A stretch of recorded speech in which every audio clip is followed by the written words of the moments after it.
história se repete. Biblicamente falando, toda a história se repete. Do Antigo Testamento no Novo Testamento é uma reflexão, como se fosse um reflexo da história. No Antigo Testamento tudo acontece novamente, tudo se repete. Estou me referindo ao povo de Israel, o povo escolhido, um povo separado, o povo amado por Deus, o povo de Deus. E quando Cristo vem, ele abre a sua igreja, ele funda a igreja, que é o seu povo, que é amada, que é escolhida, separada, que devia ser separada do mundo, assim como Israel, separado do mundo. O que acontece? Israel trai a Deus por várias vezes, por muito tempo. Israel deixa de obedecer a Deus, mas por isso Israel deixa de ser amado? Não, mas Deus impõe-lhe um castigo. A igreja de Cristo, amada por Ele, deixa de ser amada por Ele só porque hoje em dia está corrompida, está traindo a Deus, está traindo Jesus Cristo, traindo seus ensinamentos? Não, ela não deixa de ser amada. Mas, assim como Israel, povo amado de Deus, sofreu um castigo, a igreja, amada de Deus, amada de Cristo, sofrerá um castigo por estar corrompendo os ensinamentos, assim como Israel fez. A história toda se repete. Assim como são 12 tribos, e uma tribo se corrompeu a ponto de ser quase totalmente destruída por causa de um pecado que nós sabemos muito bem, que é o homossexualismo, está na Bíblia, não sou eu que estou falando. A história conta que a tribo de Benjamim, por causa de um pecado chamado homossexualismo, por causa de um crime hediondo que cometeram a tribo inteira, foi praticamente quase extinta, foi dizimada. Dentre as 12 tribos de Israel, Benjamim teve este problema. Dos 12 discípulos de Cristo, um foi extinguido, Judas Iscariotes. Assim como de todas as tribos, tinha um povo que permaneceu fiel, que foi a tribo de Judá. Também dentro da igreja tem um povo que bate de frente e tenta, pelo menos, manter uma relação fiel com Deus, não trair a Deus, seguir apenas os ensinamentos de Deus e não os dos homens, porque o próprio Jesus Cristo disse: vocês deixam de seguir os ensinamentos de Deus e colocam acima dos ensinamentos de Deus a tradição dos homens. Então, como que Judá foi um povo que permaneceu fiel no meio de tanta gente, de tantas outras tribos de Israel, dentro da igreja também tem um povo fiel, que é a minoria comparada ao grande número dentro da igreja. Tudo se repete. Assim como aquela serpente foi erguida no deserto, tinha um propósito. Está na Bíblia, não sou eu quem estou dizendo. Assim, Cristo foi erguido. Então, tudo, exatamente tudo, toda a história se repete. Tudo tem significado. Deus separou o povo de Israel para ser amado, para dar salvação a eles. Como eles rejeitaram, como eles abominaram, cometeram abominações, ajoelhando-se perante outras pessoas e imagens que não são Deus. Deus próprio disse, eu sou um Deus ciumento. Eu não admito que se ajoelhe perante uma imagem e considere ela Deus, porque eu sou o único Deus. Quando ele disse isso, ele não estava se referindo, porque existe muito dentro da igreja, infelizmente, aquela explicação que não é bíblica. Mas não é bem assim, porque o próprio Deus que proibiu que se faça imagem foi Deus que ordenou fazer imagem. Sim, só que jamais se pega uma ordem, uma exceção, como regra. Porque a ordem que ele deu para se construir a imagem da serpente, para se construir a imagem dos querubins, tinha um objetivo especial. A própria Bíblia explica qual o objetivo. Não foram construídos para as pessoas prostrarem-se diante deles. Não. Inclusive a serpente que simbolizava Jesus Cristo, que a própria Bíblia diz isso, ninguém se ajoelhou perante a serpente. Era apenas para que as pessoas a vissem. Por isso ela foi erguida lá no deserto.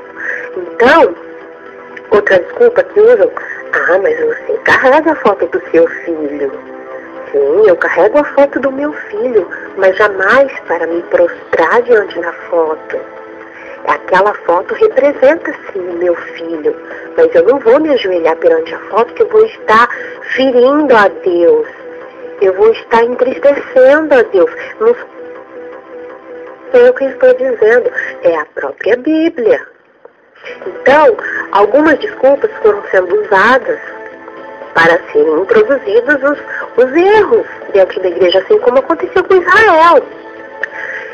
E quando Deus resolveu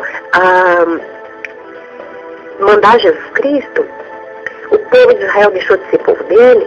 Não. O que aconteceu? Se você não quer, tem quem quer. Entendeu? Então a mesma coisa com a igreja. Eu os separei, eu os escolhi, eu os amei. É minha igreja, com certeza, é o que Cristo diz. Porém, estão adulterando, porém estão introduzindo as coisas erradas, as quais Deus não se agrada. Lá no final, vocês são a minha igreja, mas se vocês não querem, tem quem queira. Se vocês não querem obedecer do jeito que Deus prescreveu, do jeito que tem que ser, do jeito que agrada a Deus, tem gente lá fora da igreja que está querendo. Então, assim, a história se repete. Como dentro de Israel, as pessoas de Israel traíram, não aceitaram, a salvação foi aberta aos de fora.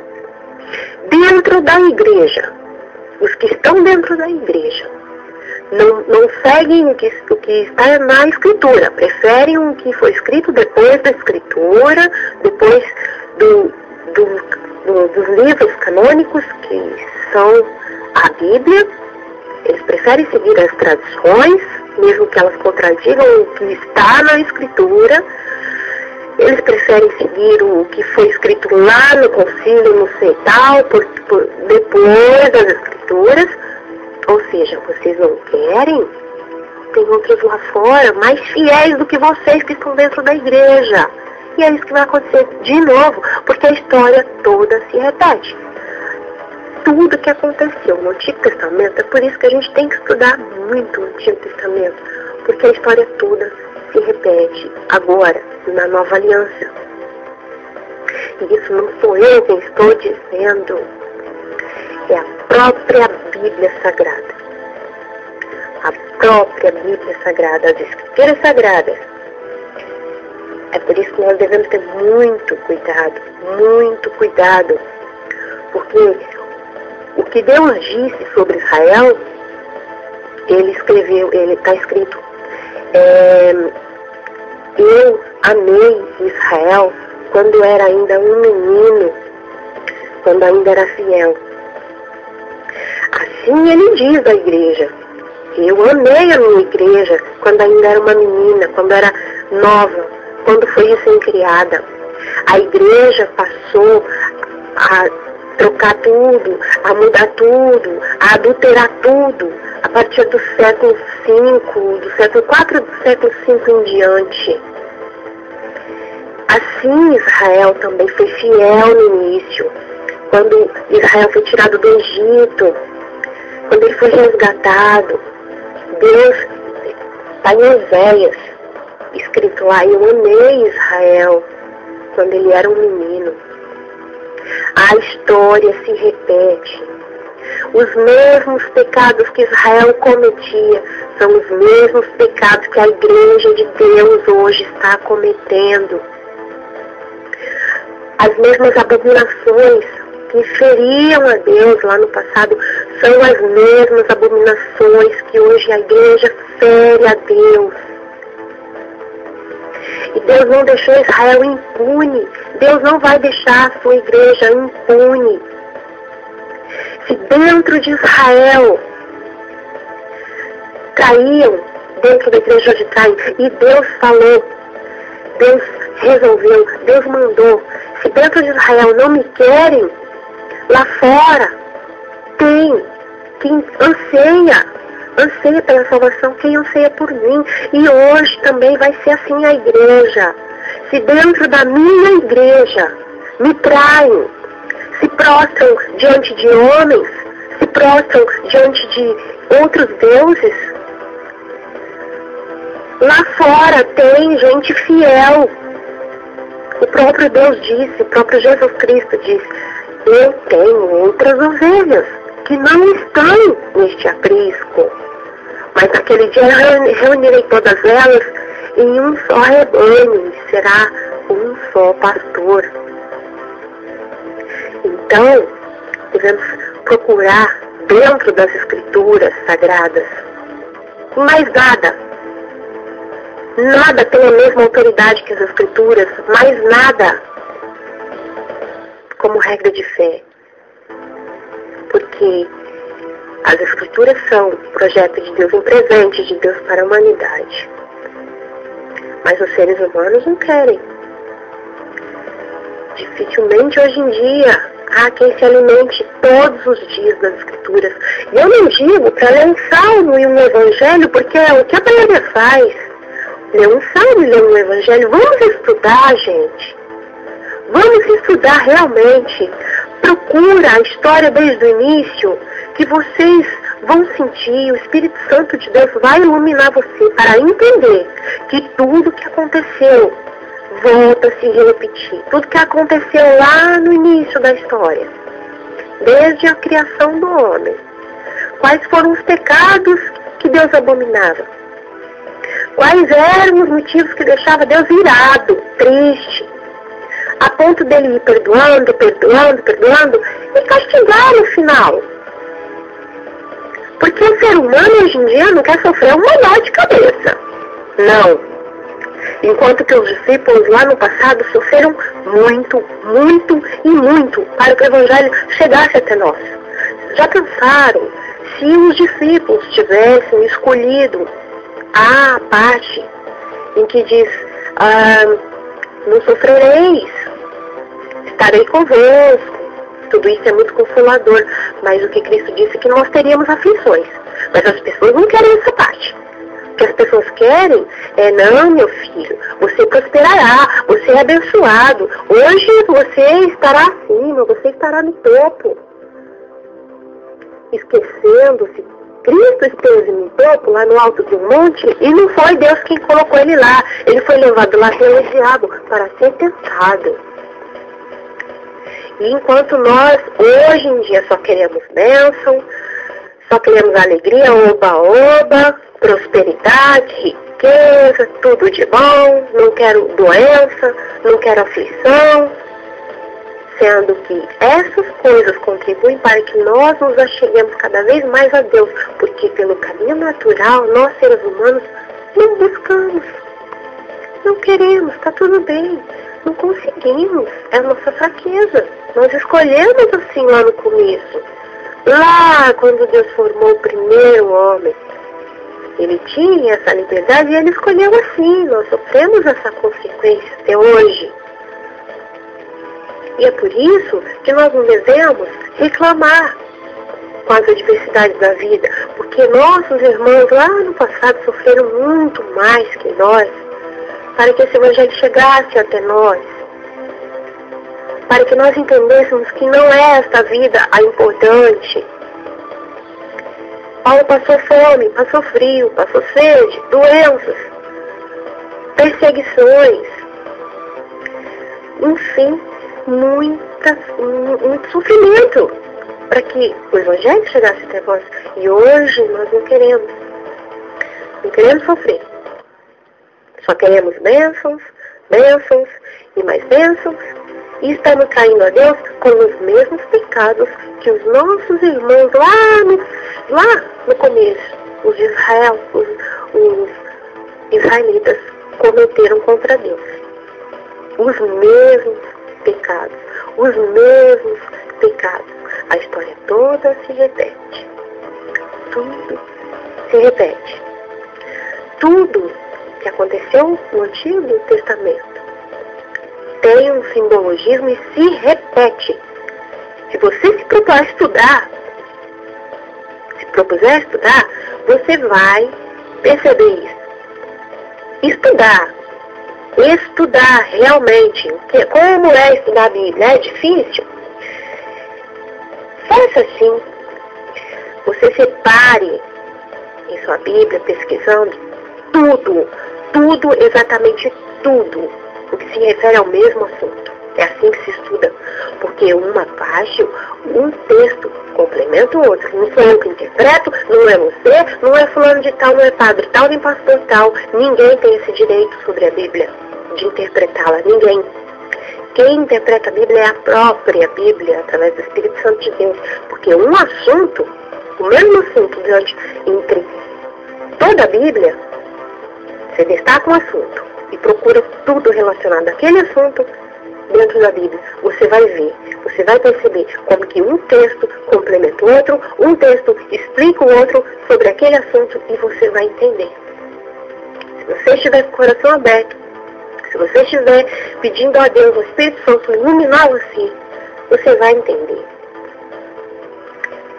Peçamos a Deus, rogamos a Deus que tenha piedade desse povo, assim, que abrevie o tempo de castigo, porque ele virá, o castigo virá. O castigo virá, Deus revela isso através da sua palavra. O livro de Apocalipse é uma revelação sobre os acontecimentos no tempo do fim. Muito me admira a igreja falar que certas passagens do Apocalipse se referia à Babilônia antiga. Como assim? Então, Apocalipse é um livro mentiroso? É um livro de revelações sobre o fim. Como dizer que está se referindo à Babilônia antiga? Sim, como eu disse, a história se repete. Tudo se repete. Não sei o que eu estou dizendo, é a própria Bíblia Sagrada. Um grande abraço para você, que Deus te abençoe.